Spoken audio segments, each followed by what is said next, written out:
Free City is an online, open-world video game developed by Tsunami Games. Its source code was stolen from an unreleased game called Life Itself, developed by Walter Keyes McKee and Millie Rusk, and used by Tsunami's head developer Antoine Hovacek to create Free City. Keyes has since taken a job at Tsunami, while Millie spends time within Free City as her avatar Molotov Girl to find evidence of code that she and Keyes had written in to prove that they are the rightful owners of the code.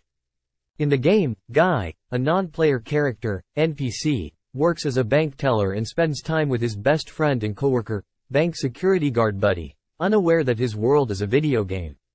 One day, he encounters Molotov Girl, who is singing the song that he says his dream girl will like and begins to deviate from his programming. He takes a pair of sunglasses from a player who tries to rob his bank, through which he sees Free City from the player's head-up display, HUD. Guy speaks to Millie, who initially thinks he is another player named Blue Shirt Guy, and not an NPC. She tells him to level up to above 100 before she will speak to him again. Keyes and his co-worker Mouser believe Guy to be a hacker disguised as an NPC and unsuccessfully attempt to ban him from the game. Rather than leveling up through destructive acts, Guy opts to perform good deeds, completing missions within Free City to reach level 102.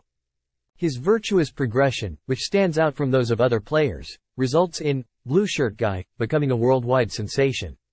Millie and Guy meet again when she breaks into the stash, another player's well-protected compound that holds evidence of her source code. Guy helps Millie escape the stash, and Millie is bewildered when Guy wants to kiss her. Keyes realizes that Guy is truly an NPC, and that his self-awareness came about from artificial intelligence, AI, code containing Millie's personal preferences that Keyes had included in Life Itself, which in turn had led Guy to develop a romantic interest in Millie. In addition, Guy's subsequent interactions with other NPCs have led them to develop self-awareness as well. Keyes decides to help Millie retrieve their code before Free City is wiped from Tsunami's servers to make way for its sequel, Free City 2, in 2 days. When Millie tells Guy the truth of his situation, Guy breaks off their relationship, telling her that he is in love with her. However, after talking with Buddy about the situation, Guy realizes that there was something more than love in their relationship and gains full sentience. Guy returns to Millie and agrees to help. Guy breaks into the stash again with Buddy's help, where its owner, recognizing Guy, hands over the evidence. Guy's continued popularity threatens the launch of Free City 2, and Antoine orders Keyes and Mouser to reboot the entire game. But Keyes refuses and Antoine reboots the game himself. In the game, Millie finds Guy without any memories of his sentience, but recalling Keyes' advice that Guy would need a reminder, she kisses him. Guy's sentience is restored, and he recalls the location of the island, part of Life Itself that will not be protected from the pending data wipe and which is the only proof of Millie and Keyes' original code. Antoine then tries to directly eliminate Guy and Molotov Girl from the game by raising their wanted level to maximum, but as Guy and Millie have persuaded the other NPCs in the game that they are more than their programming, they no longer respond to outside commands and refuse to interfere.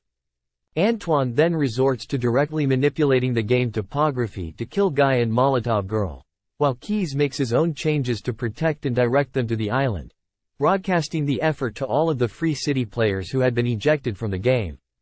Antoine fires Keyes and then sends Dude, a muscular, unfinished copy of Guy developed for Free City 2, into the game. Unable to defeat him in direct combat, Guy puts his sunglasses onto Dude, the HUD distracting the far less mature AI indefinitely. Antoine then enters Tsunami's server room and begins destroying the game's servers with a fire axe in a last-ditch attempt to prevent his theft from being revealed, leading Mouser to discover Antoine's crimes and get fired. But Guy makes it to the island before he can destroy the last one, an event that is seen by gamers all over the world. With the theft revealed, Antoine holds the remaining server hostage and demands that Millie abandon her lawsuit and surrender the Free City intellectual property, IP, along with the profits from the game. Millie, believing the real value of the game is in its programming, enthusiastically agrees. The game's inhabitants are saved. Without Millie and Keyes' code, Free City 2 is a catastrophic failure at launch. Antoine is vilified by the media for his now exposed crimes and he is arrested for theft and criminal damage.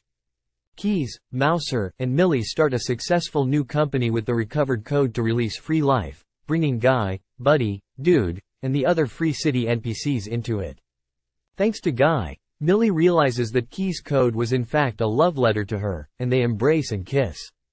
Guy reunites with Buddy, and they begin to live their own lives in free life without having to follow their original Free City coding.